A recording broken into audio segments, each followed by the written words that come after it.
কুরুক্ষেত্রের মাঠে মাতা গান্ধারী একটা পুত্র কারোর মাথা কেটে পড়ে আছে, কারোর হাত কেটে পড়ে আছে, কারোর পা ভেঙে পড়ে আছে, কিন্তু মাতা গান্ধারী রাতের অন্ধকারে হাতে মশাল জেলে চিৎকার করে বলে উঠেছিল, দুর্যোধন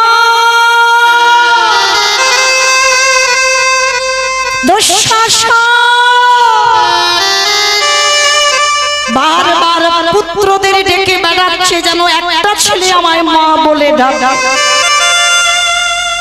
যখনই গান্ধারী পাগলিনীর মতো পাটা ফেলছে, কারোর মাথার উপরে পড়ছে, কারোর হাতের উপরে পড়ছে, তবু খুঁজে বেড়াচ্ছে আমার একটা ছেলে যেন আমায় মা বলে ডাকে। হঠাৎ বাবা গান্ধারী যখন দেখলো মাঠে কেউ মা বলে ডাকছে না, গান্ধারী মনে মনে চিন্তা করলো, এ জীবন তো আমি আর রাখবো না, এ জীবন আমি ওই গঙ্গার জলে ঝাঁপ দিয়ে আমি আত্মহত্যা করবো। গান্ধারী পাগলিনীর মতো সবে ঝাঁপ দিতে যাবে, আর ভীষণ থেকে কে যেন মায়ের পা দুটো জড়িয়ে ধরে বলেছিল, মা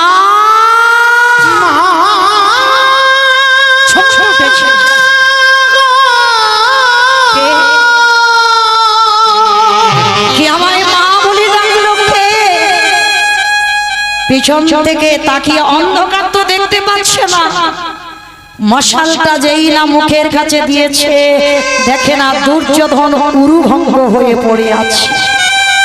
কি রে তুই এইরকম মুখটুকে পড়ে আছিস কেন?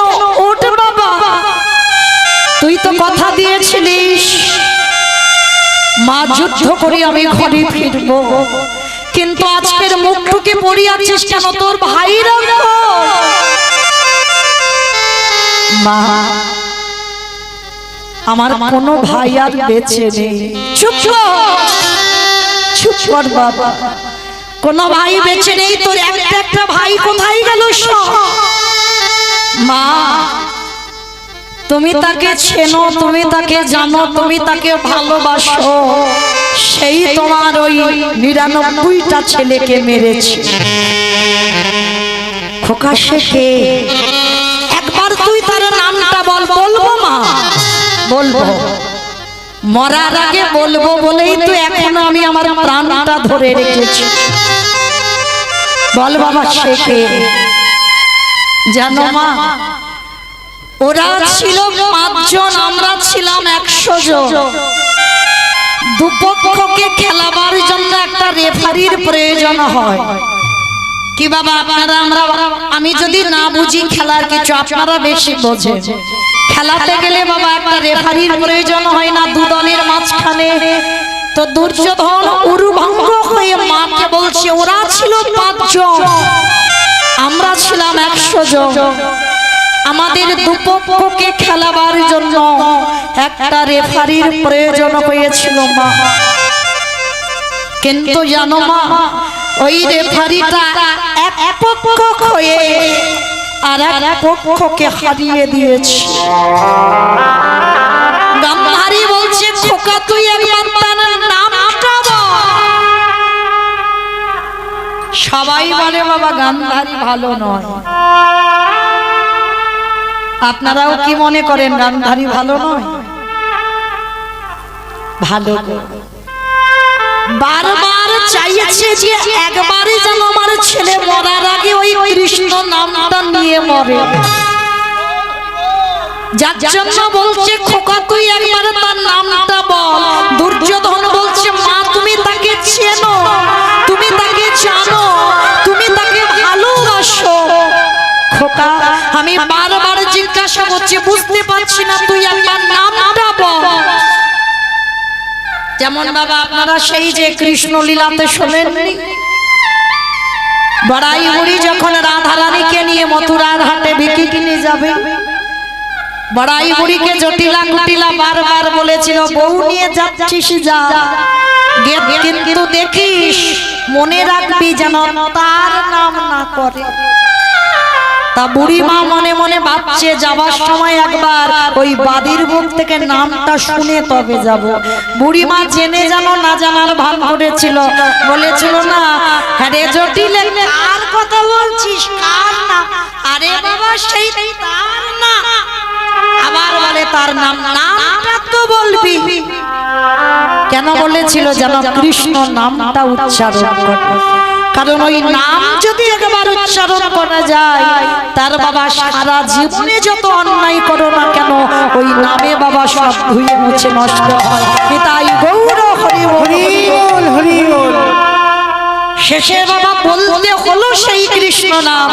তাই তো আজকের কুরুক্ষেত্রে গান্ধারী বলছে খোকা বারবার তোকে জিজ্ঞাসা করছি তার নামটা তুই বল। বলবো বলবো মা বলবো, কিন্তু জানো মা এই মহাভারতে শুধু দুর্যোধনের চরিত্র একাই খারাপ হয়ে গেল।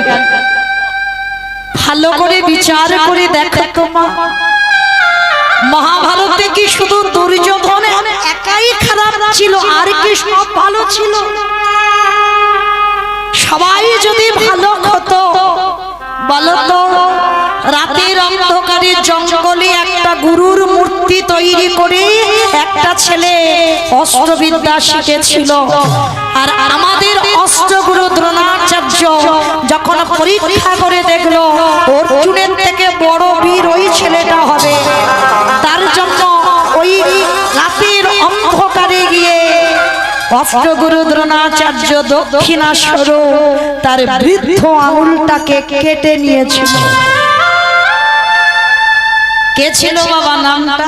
একালব্য। বাবা একালব্য ছিল। বলো তো মা সেই অস্ত্রগুরু দ্রোণাচার্য কি ভালো কাজ করেছিল? করেনি। এইরকম ভুরি ভুরি মহাভারতে প্রমাণ আছে কেউ ভালো কাজ করেনি, কিন্তু শুধু মহাভারতে দুর্যোধন একাই খারাপ হয়ে গেল। কোন সন্তান জন্মগ্রহণ করলে যুধিষ্ঠির, ভীম, অর্জুন, নকুল, সহদেব নাম রাখতে চায়, কিন্তু দুর্যোধন নামটা শুনলে সবাই ভয়ে কেঁপে ওঠে।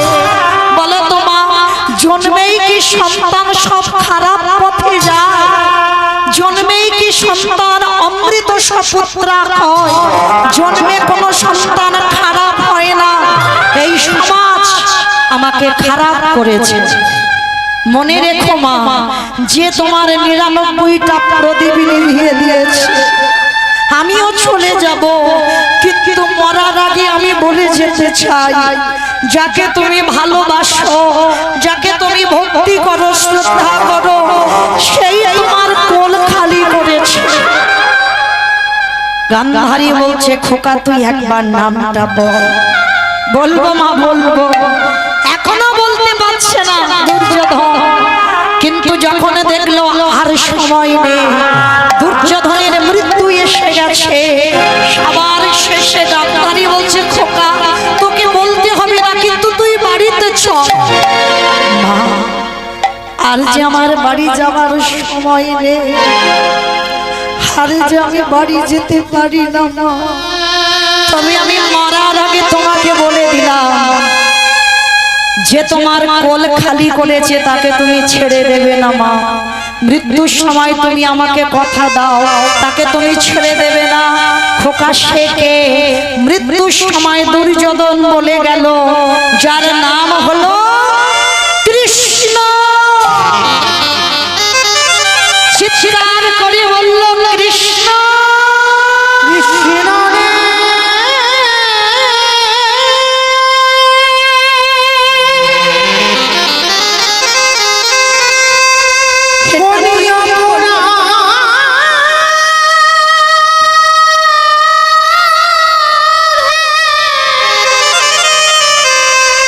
বল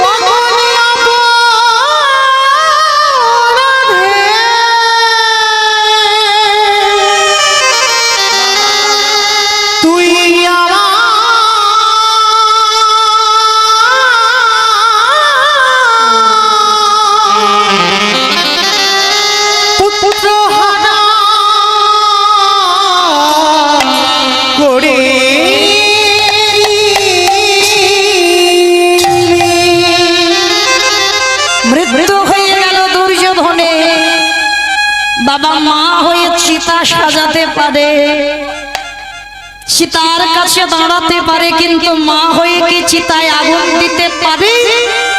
পারে না। চিতা সাজিয়ে চিৎকার করে গান্ধারী বলল, কেউ কি নেই, কেউ কি নেই যে আমার ছেলের মুখে আগুনটা দিয়ে যাবে? একজন পিছন থেকে বলে উঠেছিল, আমি আছি, আমি আছি। কে?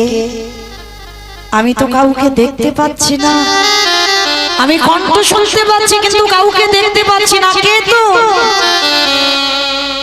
অত সোজা নয় আমাকে দেখা। হাজার হ্যালোজিন জেলে দিলে আমার মুখের সামনে দেখা যায় না, হাজার টিউবলাইট জেলে আমার মুখের সামনে ধরলে আমায় দেখা যায় না, হাজার হারিকেন যদি আমার সামনে ধরে রাখো আমারে দেখা যায় না। কে তুই? আমি তো তোকে দেখতেই পাচ্ছি না। পাবে না। আমি যদি তার জ্ঞান নয়নটা না দিই সে আমায় দেখতে পায় না। তবে তোমার সেই নয়ন হয়নি, তথাপি আমি তোমায় দেখা দেব। ভগবান সামনে এসে দাঁড়িয়েছে। গান্ধারী দেখে বলল, কৃষ্ণ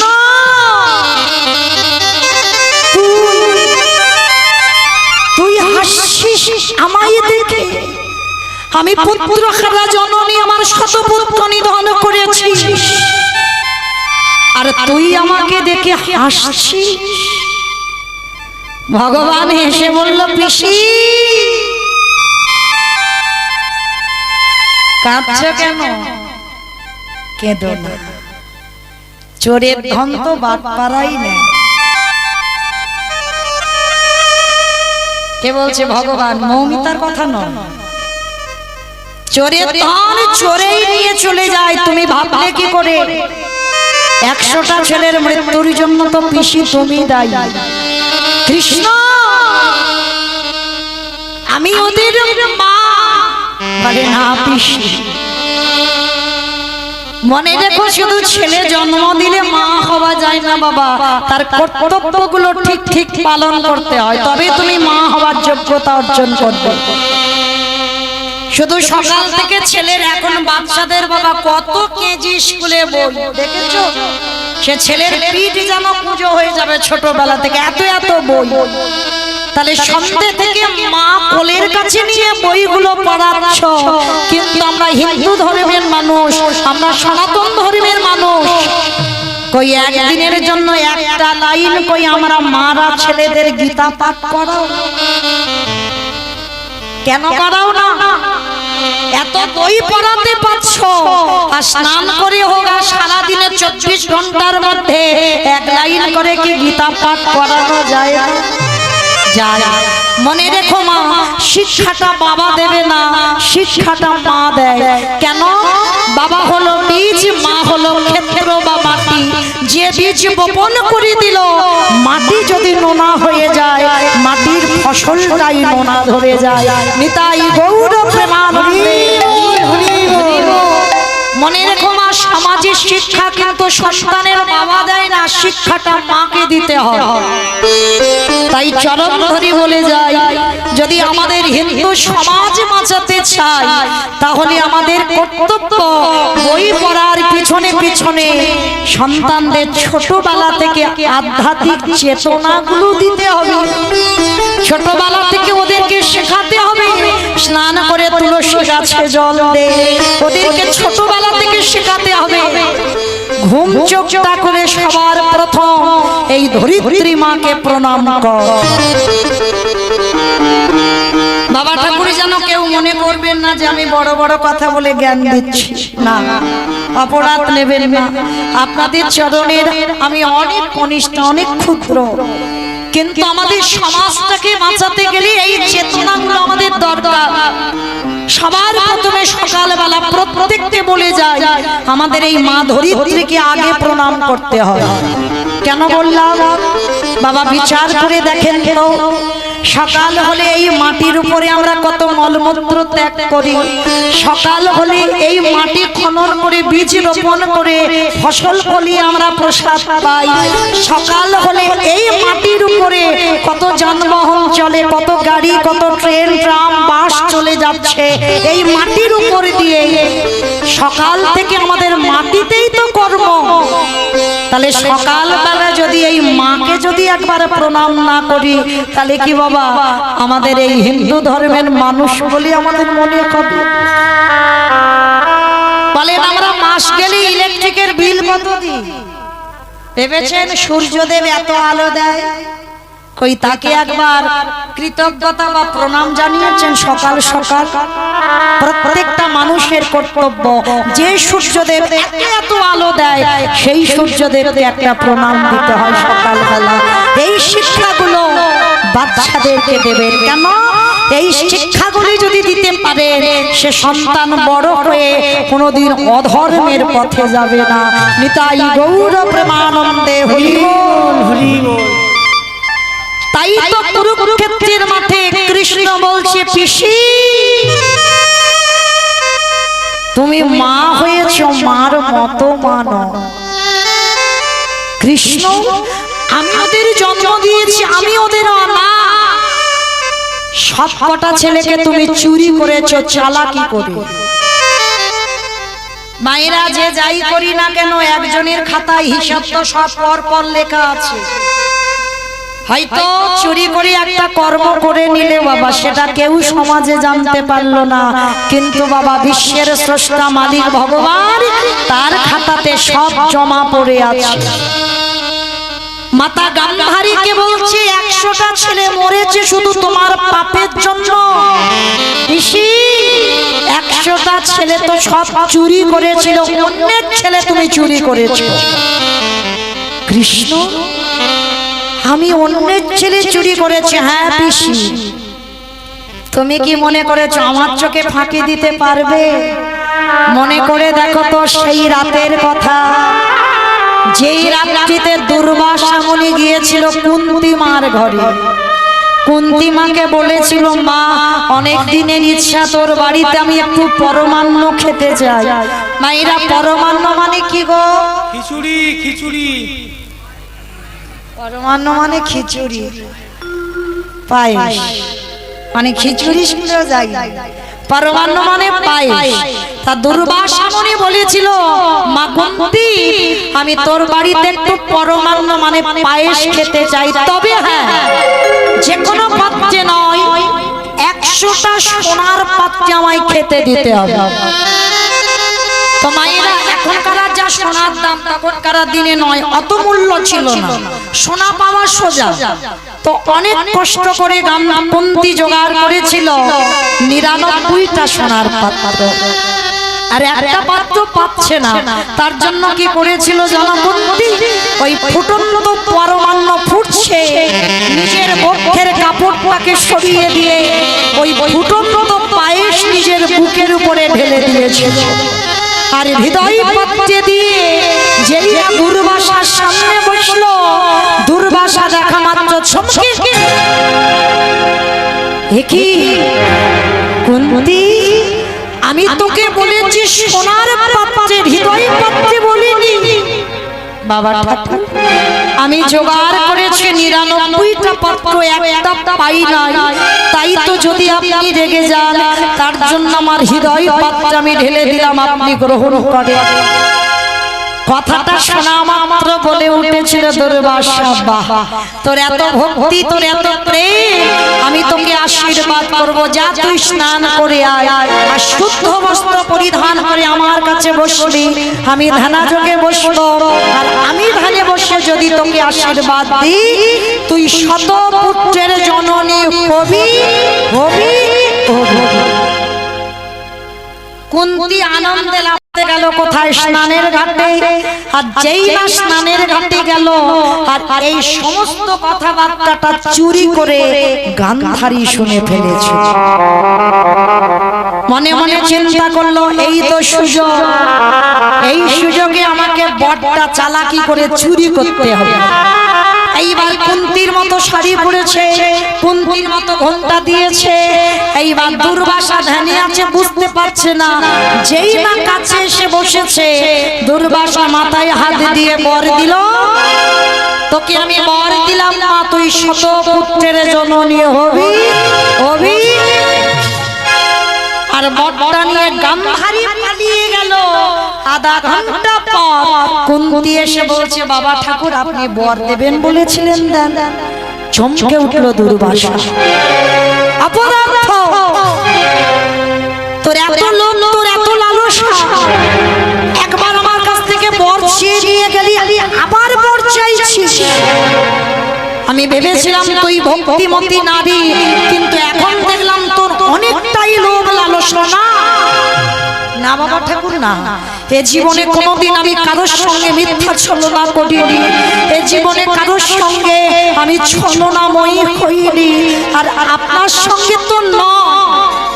তাহলে কে নিল বর? ধ্যানে বসলো দুর্বাসা। আরে ধ্যানে বসে দেখতে পেল গান্ধারী বরটা চুরি করে নিয়ে পালিয়ে যাচ্ছে। ওরে পাপিষ্ঠা নারী, ওরে এত বড় স্পর্ধা, তুই দুর্বাসার সঙ্গে ছলনা করলি, আমি তোকে ছেড়ে দেব না। কুন্তির মাথায় হাত রেখে বর দিল, তুই তিনটে ছেলের মা হবি, যুধিষ্ঠির, ভীম, অর্জুন। মাতৃর হবে দুটো সন্তান, নকুল সহদেব। আর মাতৃর মৃত্যুর পর এই ত্রিভুবনে জানবে তুই পঞ্চপুত্রের জননী। আমি তোকে অভিশাপ দিলাম, তোর এই পাঁচটা ছেলের হাতে গান্ধারীর শতপুত্র নিধন হবে হবে। কি গো, 16 কলায় ঠিক পাপ গড়িয়ে গড়িয়ে পূর্ণ হয়ে গেল। কথাটা কে বললো? মৌমিতা। আমি বলবো কেন? কুরুক্ষেত্রে কৃষ্ণ বলল, পিসি স্মরণ করো, 100টা ছেলে তোমার নয়, তুমি চুরি করেছো। আর মনে রেখো, ভক্তের যেদিন পাপের ভরা পূর্ণ হয়ে যায়, ভগবান ঠিক হাতে নাতে প্রমাণ দেখিয়ে দেয়। কি গো মাইরা, আপনারা আমরা মনে করেছি একটা অন্যায় কাজ করলাম, হয়তো এ জন্মে ফলবে না, ফলতে পারে নাও পারে। যদি তোমার পূর্ণের ভাগ বেশি থাকে, তাহলে ভগবান তোমাকে যে অন্যায়টা করেছো সেই অন্যায়ের শাস্তি এ জীবনে দেবে না, হয়তো পরের জন্মেও দিতে পারবে না, তারপরের জন্মে দিতে পারবে না, কিন্তু একটা না একটা জন্মে অন্যায় যদি তুমি করো, শাস্তি তোমাকে পেতেই হবে। কোনো ভুল নেই, ভগবানের হিসাবে কোনোদিন ভুল হয় না, হবার নয়। গান্ধারীর পাপের ভরা পূর্ণ হয়েছিল বাবা 108 জন্ম আগে। একটু মনে করেন, 108 জন্ম আগে এই গান্ধারী আর ধৃতরাষ্ট্র ছিল ব্রাহ্মণ আর ব্রাহ্মণ। এই জায়গাটা বিশেষ করে আপনাদের শোনা দরকার, সমাজ শিক্ষা পাবে, ভালো করে শুনবেন। 108 জন্ম আগে এই গান্ধারী আর ধৃতরাষ্ট্র ছিল ব্রাহ্মণ আর ব্রাহ্মণী। এদের দুই লোকের 108 জন্ম আগে বিয়ে হয়েছিল। আর বিয়ের পর যেটাকে বলা হয় ফুলসজ্জার ঘর, ওই ফুলসজ্জার ঘরে স্বামী স্ত্রী শয়নে যাবে, আর উপরে দেখছে বাবা একটা মাকড়সা জাল বিস্তার করে আছে। মাকড়সাটার পেটে আছে ডিম। আমার দেখেছো বড় বড় মাকড়সার পেটে ডিম থাকে না, সাদা মতো থলি, ওইটা মাকড়সার পেটে ডিম। তা মাকড়সাটা পেয়ে যাচ্ছে, ব্রাহ্মণী ঘুমাতে যাবে, ব্রাহ্মণকে বলছে, ব্রাহ্মণ দেখো, তুমি আর আমি যদি শয়নে যাই, আমরা যদি বিহারীরত হই, তাহলে মাকড়সা যে আমাদের দর্শন করবে, তাই কৃপা করে তুমি মাকড়সাকে পেড়ে দাও। ফুলসজ্জা রাতে ব্রাহ্মণী ব্রাহ্মণের কাছে বায়না করলো, ব্রাহ্মণ মাকড়সাটাকে পেড়ে দিল। আর ব্রাহ্মণী কি করেছিল জানো? ওই পেটের থলিটা টেনে ছিঁড়ে নিয়েছিল, টেনে ছিঁড়ে মাটিতে আছাড় দিয়েছিল। আর যখনই আছাড় দিল, ওই পেটে থেকে ছোট ছোট ডিম বার হয়েছে। অপরাধ নেবেন না মা, কারোর উদ্দেশ্য করে নয়, অনেক অনেক নারী জাতিদের একটা চরিত্র খারাপ আছে। কি খারাপ দেখবেন বাবা, লাইন দিয়ে পিঁপড়ে বেয়ে যাচ্ছে, সে কোনো অন্যায় করেনি, সে কোনো তোমার কাজে বাধাও দেয়নি, লাইন দিয়ে তারা সারিভাবে যাচ্ছে। অনেক মেয়েরা আছে বাবা, ছুটে গেল আর গিয়ে বাম পায়ের বৃদ্ধ আঙুলটা গিয়ে টিপে দিয়ে মেরে দেবে। লক্ষ্য করবেন, অপরাধ নেবেন না বাবা, জীবনেও ভুল করো না। কেন গান্ধারী করেছিল, ওই টিপ কটা যেই না মাটিতে পড়লো, মনে মনে আনন্দ হলো, যদি টিপে টিপে মারতে পারতাম। বাম পায়ের বৃদ্ধ আঙুল দিয়ে ওই ডিমগুলোকে টিপে টিপে মারলো। মাকড়সা দাঁড়িয়ে দাঁড়িয়ে দর্শন করলো, কেঁদে বলেছিল, দয়াময় তুমি তো আমার খাট দিলে না, পালঙ্ক দিলে না, তুমি তো আমার থাকার জায়গা দিয়েছিল ওখানে, তাহলে কিসের জন্য বিনা কারণে বিনা অন্যায় আমার পুত্র হারা করে দিল? ওরা পৃথিবীর আলো বাতাস পেল না। তবে শোনো দয়াময়, আমি ক্ষুদ্র প্রাণী হতে পারি, একদিনে যদি তোমায় ভালোবেসে থাকি, আজ আমি যেমন শত শত পুত্র খাওয়ালাম, ওই ব্রাহ্মণীকে আমি মাকড়সা অভিশাপ দিলাম, কোনো না কোনো জন্মে ওকে আমার মতো করে পুত্র হারাতে হবে হবে। দেখেছো কিরকম 16 কলায় পূর্ণ করে গড়াতে গড়াতে 108 জন্ম আগে পাপ করেছিল, ফিরে এলো 108 জন্ম পরে। পিতামহ ভীষ্ম সরসজ্জায় পড়লো, এমনি এমনি ওনারও বাবা ভালো করে ধ্যানে বসে দেখলো, কারণ ভীষ্ম যেমন তেমন ব্যক্তি নয়, ইচ্ছা মৃত্যু। ভালো করে ভেবে দেখলো, আমি 100 জন্মে কোনো পাপ করিনি। কৃষ্ণকে প্রশ্ন করেছিল, কৃষ্ণ আমি 100 জন্মে, আমার মনে আছে সব কথা, আমি 100 জন্মে পাপ করিনি, তাহলে এইভাবে তীরের আঘাতে আমাকে শয়ন করতে হলো কেন? সেদিন কৃষ্ণ হেসে বলেছিল, ভীষ্ম তুমি 100 জন্মের কথা মনে রেখেছো, তারপরের কথা একবার ভেবে দেখো তো। তারপরের কথা মনে পড়ছে, তারপরের কথা মনে করে দেখলো, বাবা একটা সর্পকে নিয়ে একটা ফণী মনীষা ছিল, তার গায়ে ওই সর্পটাকে ফেলে দিয়েছে, শত শত কাঁটা ওই সর্পের গায়ে গেঁথেছিল। সেই সময় সর্প কেঁদেছিল যে আমার মতো করে তোমাকেও একদিন এইভাবে আঘাত পেতে হবে, এইভাবে আমার অঙ্গ থেকে যেমন রক্ত ঝরছে, তোমারও অঙ্গ থেকে এইভাবে রক্ত ঝরে ঝরে ধুলার পরে পড়বে। তাই গৌর প্রেমানন্দে তাহলে মনে রেখো বাবা, মহান মহান ব্যক্তিদের ছাড়েনি ভগবান, আর আপনারা আমরা তুচ্ছ। এই কথাগুলো স্মরণ করে বাবা পাপ ফেলতে হবে, পাপ কোনোদিন পাপকে ছাড়বে না। কিন্তু সেদিন আমার গান্ধারী কৃষ্ণকে বলেছিল, কৃষ্ণ আমার যেমন কুরু বংশ ধ্বংস হলো, আমি তোকে অভিশাপ দিলাম, তোরও আমার মতো 56 কোটি যদু বংশ ধ্বংস হবে হবে হবে। বাবা ভগবান তখনই হেসে কেঁদেছিল, পিসি তোমার কুরু বংশ ধ্বংস আমি করিনি, একটা প্রদীপ এখনো জ্বলছে। কি বাবা গান্ধারীর বংশে কি সব মরেছিল? কুরু বংশ ধ্বংস হয়েছিল না? আমরা কীর্তনিয়ারা বলে যাচ্ছে কুরু বংশ ধ্বংস হয়েছে না। কৃষ্ণ সেদিন বলেছিল, পিসি কুরু বংশ ধ্বংস হয়নি, একটা প্রদীপ জ্বলছে। গান্ধারী বলেছিল, সে কে? বলে পিসি যার নাম হলো যুযুৎসু। এখনো যুযুৎসু বেঁচে আছে তোমার বংশে প্রদীপ দেওয়ার জন্য। তখনই গান্ধারী কেঁদেছিল, কৃষ্ণ আমি তো আজকের অভিশাপ দিয়ে ফেলেছি তোকে। মনে রাখবে মা, ভগবান যত যত অসুর নিধন করেছে সব সময়ের ভগবানের মুখে হাসি ছিল, কিন্তু ভগবান দুবার মাত্র কেঁদেছিল। মহাভারতে।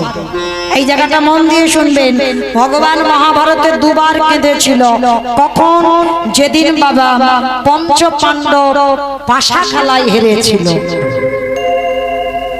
এই প্রশ্নটা বাবা আপনাদের মনে হয় না? প্রথমেই বলে নিয়েছি বাবা, কীর্তন শুনলে হবে না, অনুভব করতে হবে। ভালো করে ভাববে, যাদের সঙ্গে স্বয়ং কৃষ্ণ বর্তমান, কুরুক্ষেত্রের মাঠ থেকে যাদেরকে জয়ী করে আনলো, তাহলে পাশা খেলায় পাণ্ডবরা হেরে গেল কেন? ভগবান পারলে পারতো না পাশা খেলায় ঘুটিটা ওলট পালট করে দিয়ে পাণ্ডবদের জিতিয়ে দিতে? পারতো তো বাবা? এই প্রশ্নটা আপনাদের মনে এলো না, আমাদের মতো কীর্তনিয়াদের মনে এলো না। এসেছিল দ্বারকায় কৃষ্ণ সখা উদ্ধব মহারাজ। উদ্ধব করেছিল, কৃষ্ণ পাণ্ডবদের প্রাণ তুমি, তাহলে সেই পাণ্ডবরা হারলো কেন? তখনই আমার কৃষ্ণ হেসে বলেছিল, উদ্ধব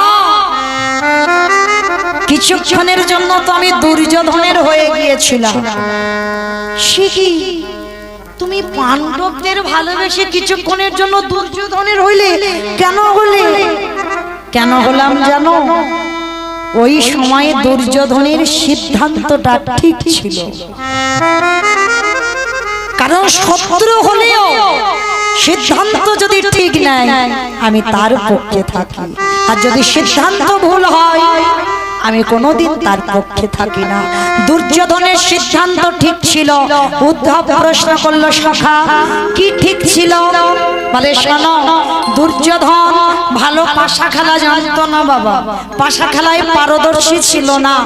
ওই জন্য দুর্যোধন তার মামা শকুনির উপরে দায়িত্বটা দিয়েছিল, যে আমার হয়ে আমার শকুনি মামা খেলবে। আর ওইটুকু সময় যুধিষ্ঠির মনে অহংকার দানা বাঁধলো, যে দুর্যোধন খেলতে পারে না, ওই জন্য শকুনি মামার উপরে দায়িত্ব দিয়েছে, কিন্তু আমরা পাণ্ডবরা খেলতে পারি। সবার সামনে দাঁড়িয়ে বলেছিল, কৃষ্ণ দুর্যোধনের হয়ে শকুনি মামা খেলবে, কিন্তু আমাদের হয়ে কারণ লাগবে না। আর যতক্ষণ না আমি সবার মাঝে ডাকি তুমি আসবে না সখা, তুমি কৃষ্ণ বাইরে থাকবে। ভগবান তখনই কাঁদলো। যুধিষ্ঠির, দুর্যোধনের সিদ্ধান্ত ঠিক নিল। তুমি যদি একবার বলতে দুর্যোধনের হয়ে যখন শকুনি মামা খেলবে, তাহলে আমাদের পাণ্ডবদের হয়ে আমাদের কৃষ্ণ বাসুদেব খেলবে। যদি এই কথাটা বলতো, তাহলে বাবা কোনোদিন কি পাশা খেলায় ওরা হারতো? হারতো না। এই সিদ্ধান্ত ভুলের জন্য আজকের পাণ্ডবরা হেরে গেল। উদ্ধব প্রশ্ন করল, মানলাম কৃষ্ণ, কিন্তু দ্রৌপদী কি পাপ করেছিল, কি অন্যায় করেছিল? সে তো তোমার প্রাণ, তাহলে দ্রৌপদীর সম্মানটা তুমি ধুলোয় মিশিয়ে দিলে কেন? তখনই কৃষ্ণ বলেছিল, দ্রৌপদীও তো ওই একই ভুল করেছিল। যখন রাজশালায় ছিল দ্রৌপদী, দুঃশাসন কোনোদিন ছুঁতেও পারত না, যদি দ্রৌপদী প্রথম যদি একবার আমাকে স্মরণ করত। কিন্তু করেনি। যখন দুঃশাসন চুলের মুষ্টি ধরে সভার মাঝখানে নিয়ে গেল, প্রথমে 5 জন বীর স্বামী দাঁড়িয়ে আছে, তাদের কাছে দ্রৌপদী সাহায্য চেয়েছিল। তারপরে অস্ত্রগুরু দ্রোণাচার্যের কাছে সাহায্য চাইল, তারপরে পিতামহ ভীষ্মের কাছে সাহায্য চাইল। ওই একবারও তো সখীর আমার কথা মনে পড়েনি। আর এই জীবনে যাদের আমার কথা প্রথম মনে না পড়ে, তাদের তো শাস্তি পেতেই হবে। কিন্তু যখন দ্রৌপদী কারোর কাছে সাহায্য পাচ্ছিল না, সবার শেষে বাবা একটা নারীর সম্মান চলে যাচ্ছে, তখন দ্রৌপদী এক হাত বক্ষের মাঝে দিয়ে এক হাত ঊর্ধ্বের দিকে করে ডাকলো, হে ব্রজেন্দ্র নন্দন কৃষ্ণ দেখা দাও।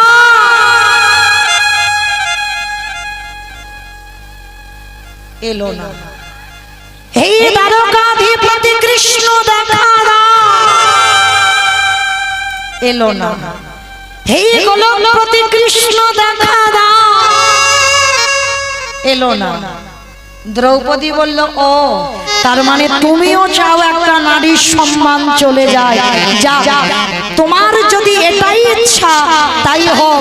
দ্রৌপদী এইবার মুখের কাপড়টা ছেড়ে দিয়ে একবার দুটো বাহু উত্তোলন করে ডাকলো, হে প্রাণপতি দেখা দাও, হে প্রাণপতি প্রাণপতি দেখা দাও, প্রাণপতি দেখা দাও, হে প্রাণপতি দেখা দাও।